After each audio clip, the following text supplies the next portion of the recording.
Ok, on se retrouve maintenant donc pour le setup du deuxième visuel. Donc j'ai essayé de l'illustrer au mieux dans le software ici. Donc rappelez-vous, on avait toujours notre fond blanc.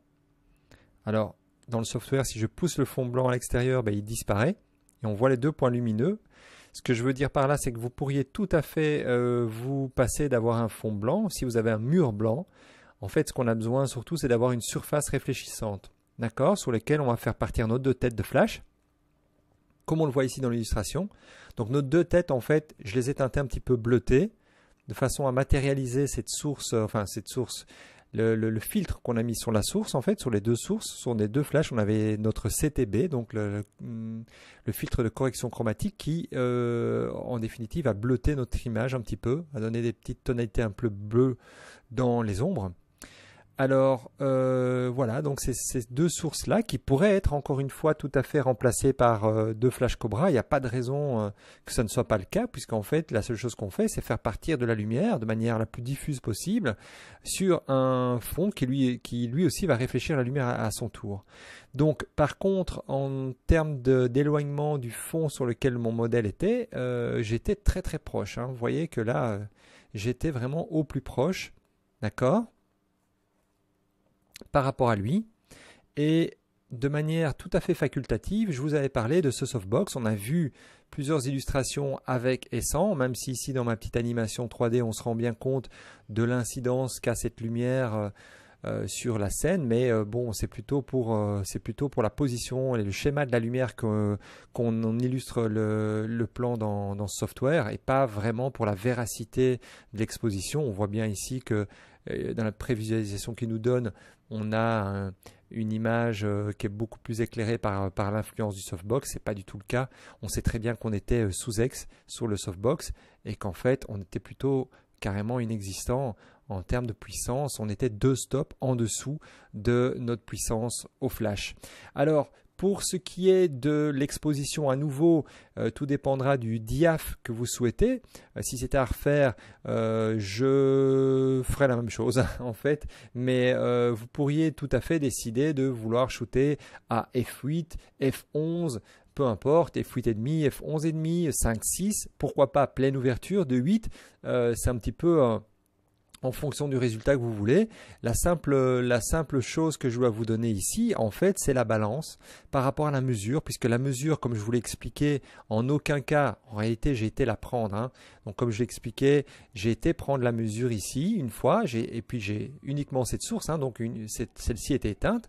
J'ai pris la mesure une première fois sur cette source. Je me suis assuré que la deuxième source donnait la même intensité. Pourquoi? Parce qu'en fait, mon fond blanc qui était devenu une espèce de boîte à lumière géante, je voulais m'assurer que cette boîte à lumière géante était uniformément éclairée et que donc mes deux sources principales éclairaient mon fond de manière tout à fait homogène. Donc voilà, mais vous n'êtes pas obligé de le faire si vous êtes certain de votre flash, que ce soit un asymétrique ou symétrique, peu importe, ou que ce soit des têtes flash Cobra. Assurez-vous simplement qu'il soit réglé sur exactement la même puissance, et surtout évidemment que la distance entre le fond et votre source soit identique dans les deux cas. Alors l'écartement entre les deux flashs eux-mêmes, donc cet écartement-ci, l'écartement, pardon, là je l'ai monté, mais l'écartement entre les deux flashs n'a pas grande importance. Encore une fois, ce que vous allez chercher à avoir, c'est avoir votre fond ici le plus homogènement exposé, de manière à avoir votre beau softbox en fait dans votre dos. D'accord? Alors là, ce que vous voyez en rouge, c'est la matérialisation de mon appareil. En gros, c'est ce qui me permet d'avoir cette espèce de petite preview ici. Il y a peut-être même moyen de l'agrandir. Oui, je présume que oui. Voilà, c'est ça. On peut l'agrandir. Ça n'a pas grand intérêt, en tout cas dans ce qui nous intéresse, nous, à ce niveau-ci. Donc, le softbox, rappelez-vous que j'étais 2 stops en dessous. Donc, on va reprendre les choses dans l'ordre. Vous mettez votre lumière sur le fond qui devient votre softbox, ok, peu importe la puissance. Je vous conseillerais même à la rigueur en fonction de la puissance des flashs. Comme la lumière, le chemin de la lumière en gros va faire ceci, donc il va partir de la tête flash, il va venir ricocher, entre guillemets, se réfléchir sur le panneau ici, sur le fond, et puis ensuite il va venir éclairer votre sujet. Donc comme on l'a vu dans le premier tuto, puisque l'intensité de la lumière est inversement proportionnelle au carré de la distance, on peut tout à fait comprendre que la lumière, depuis la source, fait quand même beaucoup de chemin, puisque la première chose qu'elle vient faire, c'est se diffuser, on va dire, sur cette surface réfléchissante, et ensuite venir illuminer notre sujet. Donc, si vous voulez un diaph confortable, je parlais tout à l'heure de f8, f11, vous pouvez vous attendre à devoir monter un peu en puissance au niveau de vos flashs, de manière à avoir encore assez de patates, on va dire, sur votre sujet. D'accord? Mais donc, première étape, éclairez votre fond d'une manière uniforme, quels que soient les flashs que vous utilisez, que ce soit des flashs électroniques de studio ou des flashs Cobra. Soyez bien uniforme sur le fond. Ensuite, venez prendre votre mesure sur votre sujet. D'accord? Encore une fois, quel que soit le diaph que vous allez choisir pour votre prise de vue, simplement, si vous voulez être dans les mêmes paramètres que moi j'ai obtenus, sous-exposer la prise de vue d'un demi-stop. Ça veut dire quoi pour les débutants ou pour ceux qui n'ont pas l'habitude encore, hein, ils ne sont pas vraiment expérimentés, c'est plutôt pour un niveau intermédiaire hein, cette fois-ci. Mais ce que je dirais, c'est que si vous avez par exemple f8 en mesure, de nouveau là on va retrouver exactement ce dont on parlait là, tout à l'heure justement par rapport à cette règle physique. Là notre fond est là. On va avoir quelque chose de tout à fait homogène. Si vous prenez votre cellule en mesurant sur le visage ou si vous prenez votre cellule en mesurant au niveau de la ceinture, vous allez vous rendre compte que vous allez avoir exactement le même diaph. Et forcément, puisqu'on a une source ici réfléchissante qui est tout à fait parallèle à notre sujet. Et c'est d'ailleurs pour ça que vous allez voir que le fond ici est tout à fait homogène au niveau de la distribution de la lumière, se fait vraiment de manière totalement homogène, de haut en bas. C'est d'ailleurs assez sympa. Alors, je fais une petite parenthèse, c'est le genre de lumière qui est tout à fait indiqué aussi pour des groupes, des photos de groupe, des choses comme ça, parce que vous n'allez pas avoir de problème avec des sources plus ponctuelles. C'est une petite parenthèse. Mais donc, prenez votre mesure, que vous soyez à f8, f11, peu importe, sous-exposé d'un demi-stop. Pourquoi? Encore une fois, si vous voulez refaire exactement l'exercice, hein, vous prenez un modèle fille ou garçon à la peau mate, hein, que ce soit la peau noire vraiment ou un peu plus bronzé, peu importe. Mais en tout cas, si vous voulez jouer, comme je l'ai expliqué longuement, sur la capacité réfléchissante du modèle, là, dans ce cas-là, vous allez travailler avec une source que vous aurez shootée de manière sous-exposée. Encore une fois, si vous êtes à 8, alors vous shootez à 5, 6, et demi. Si vous êtes à 11, vous shootez à 8,5, etc., etc. Donc, par rapport à la mesure que vous prendrez ici avec votre cellule, encore une fois, vous le prenez sur le visage, vous le prenez sur le torse, un petit peu où vous voulez, ça sera toujours la même chose, évidemment. Je ne parle pas du softbox pour l'instant, je parle vraiment de cette lumière-là. D'ailleurs, le softbox, je vais l'enlever pour l'instant.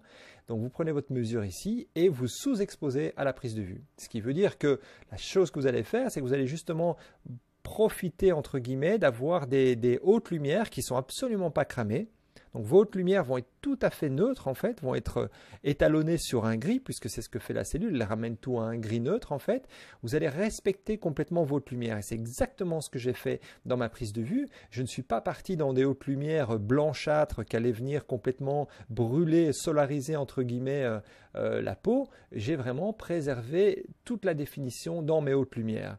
Mais comme la lumière est tellement douce, l'écart en termes de contraste au niveau de la texture de la peau entre les hautes lumières et les tons moyens n'est pas gênant, n'est pas agressif, n'est pas très contrasté, n'est pas dur, forcément puisqu'on a une source très douce.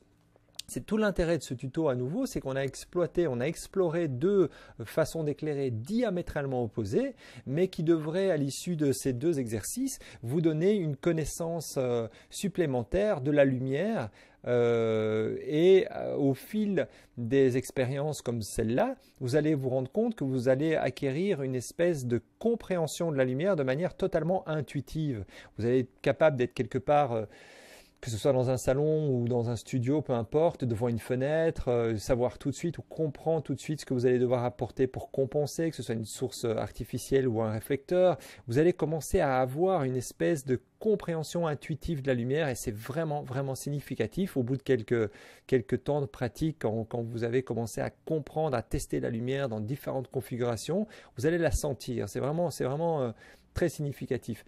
Et là, c'est le cas, c'est comme je l'ai expliqué, on est tellement doux avec la lumière et comme on sous-expose, nos hautes lumières sont vraiment, vraiment tout à fait préservées. Vous voyez que dans la brillance qu'on a dans la peau du modèle, on n'est pas du tout cramé. Nos hautes lumières ne sont pas blanches, elles sont définies, mais elles ne sont pas blanches ou elles ne sont pas dures comme dans le premier exercice. Donc on va vraiment dans cet exercice avoir la volonté d'exploiter au maximum la capacité de réflexion de la peau qui a été encouragée entre guillemets par l'utilisation de la lotion, que ce soit une huile ou quelque chose comme ça. Alors évitez les plans make-up où on vous dit de mettre de la glycérine. Ça a vraiment un côté cheap en fait. La glycérine sur la peau, c'est une horreur. Votre modèle ressemble à une espèce de sardine sortie de sa boîte. C'est vraiment quelque chose que je vous déconseille. C'était peut-être dans les années 80 qu'on faisait ça, mais la glycérine, alors vous fouillez tout de suite. Je vous conseille d'utiliser vraiment une crème hydratante tout à fait standard, hein, que ce soit de la Nivea ou n'importe. Vraiment une crème hydratante. C'est bien mieux encore que de l'huile parce que l'huile, encore une fois, peut avoir ce côté un peu trop gras. Donc utilisez un lait hydratant avec l'idée qu'elle est très rapidement absorbée par la peau et vous allez devoir demander à votre modèle de s'en passer probablement à plusieurs reprises si la prise de vue est assez longue. Donc voilà, pensez à ça. Donc, quel que soit le diaph que vous allez choisir, quel que soit le diaph que vous allez obtenir ici, encore une fois, vous vous exposez d'un demi-stop si vous voulez avoir le même effet, à savoir vraiment laisser vraiment la totale amplitude au niveau des hautes lumières, la totale définition au niveau du piqué sur les hautes lumières, au niveau du respect des hautes lumières, et vous n'aurez pas de grands écarts puisqu'on est dans une lumière très douce entre les hautes lumières et vos tons moyens, donc aucun problème. Alors pour rappel, mon strip light lui était, c'est pas évident quand on le voit comme ça, mais était sous-exposé de 2 stops, ce qui est énorme, hein. Encore une fois, comme je l'ai expliqué longuement dans l'illustration de cette image, on se rend compte qu'on avait juste encore un tout petit peu plus de haute lumière qui apparaissait et accessoirement un petit peu d'autres lumières un petit peu qui ont un tout petit peu plus clair sur le fond, mais c'était vraiment très léger.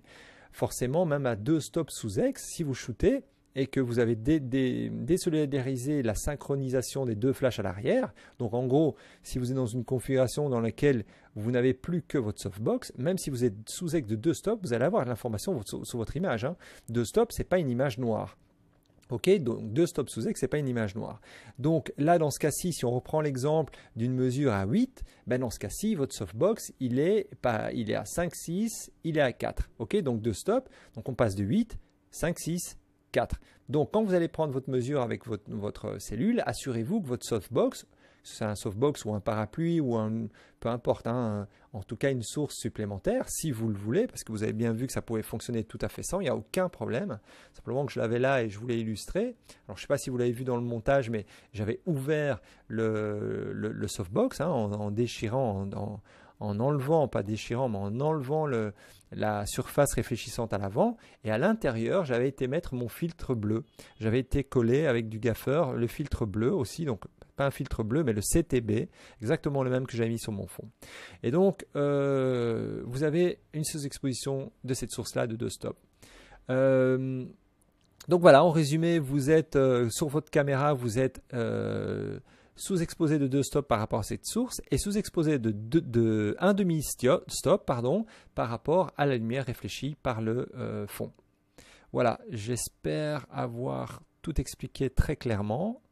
Mais il me semble que vous avez toutes les infos. Si vous recoupez avec ce qu'on a vu tout à l'heure en studio, les explications, etc. C'est vraiment une lumière qui n'est pas très compliquée du tout. On peut vraiment envisager de faire ce genre de lumière dans n'importe quel type d'endroit. Vous en rendez bien compte. Le fond, finalement, n'a pas grande importance. C'était un choix esthétique de ma part d'avoir utilisé ce fond-là. Je suis très content du résultat.